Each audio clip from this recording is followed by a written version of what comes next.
الحمد لله رب العالمين.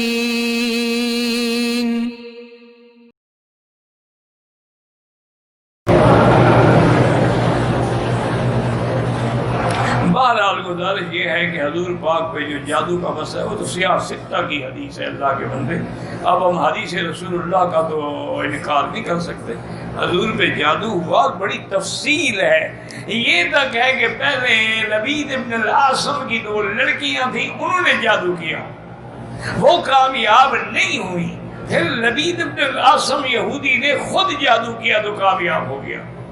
اس جادو کا حضور پہ اثر یہ ہے کہ دین کے معاملے میں تو کوئی اثر نہیں تھا، نہ نماز میں، نہ تبلیغ میں، نہ روزے میں، نہ قرآن پڑھنے میں، پڑھانے میں، بالکل کوئی اثر.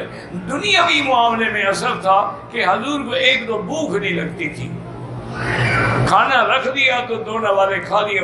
حضور کے دل کے اندر وہ جو تمنا اور خواہش ہوتی ہے بیوی کی وہ نہیں رہی تھی، وہ ختم ہو گئی. اور اسی طرح حضور صلی اللہ علیہ وآلہ وصحبہ وسلم پر یہ دنیاوی معاملات کا اثر ہوا تھا.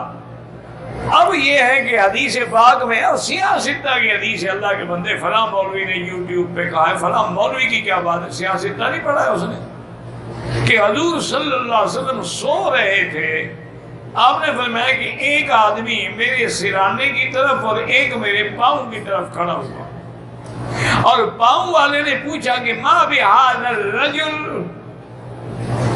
اس نے پوچھا کہ اس انسان کو کیا تکلیف ہے؟ انہوں نے کہا اس پر جادو ہے. اس نے پوچھا کہ کس نے جادو کیا ہے؟ انہوں نے کہا لبید ابن العاصم نے جادو کیا.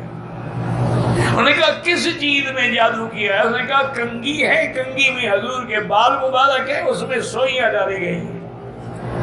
انہوں نے کہا وہ کس جگہ ہے؟ انہوں نے کہا کہ وہ زعوان ایک آتا ہے کہ زکوان علاقہ ہے، وہاں ایک کچا برباد سا کنواں ہے، اس کنویں کے نیچے جو لکڑی ڈالی جائے اس لکڑی کے نیچے اس کو چھپایا گیا ہے.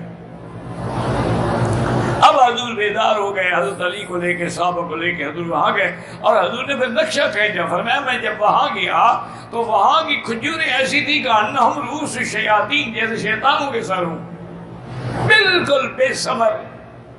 اور جب ہم نے پانی کو دیکھا فرماتے ہیں ایسے معلوم ہوا کہ خلط بالحناء، جیسے مہندی ملا ہوا پانی ہو، مہندی کے رنگ کا.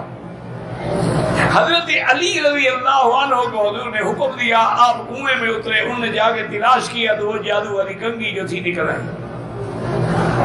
اس کنگھی کو دیکھا گیا تو اس کے اندر یہ تھا کہ ہر دندانے میں حضور کے بال مبارک لپیٹے گئے اور پھر سوئیاں جب ہوئی گئی. اب حضور نے معوذتین پڑھنا شروع کیا اور اس کو کھولنا شروع کیا تو کھولتے گئے فسری عن رسول اللہ. جب وہ سارے بال مبارک کھل گئے حضور کا چہرہ بھی گلاب کی طرح کھل گیا، وہ جادو ختم ہو گیا.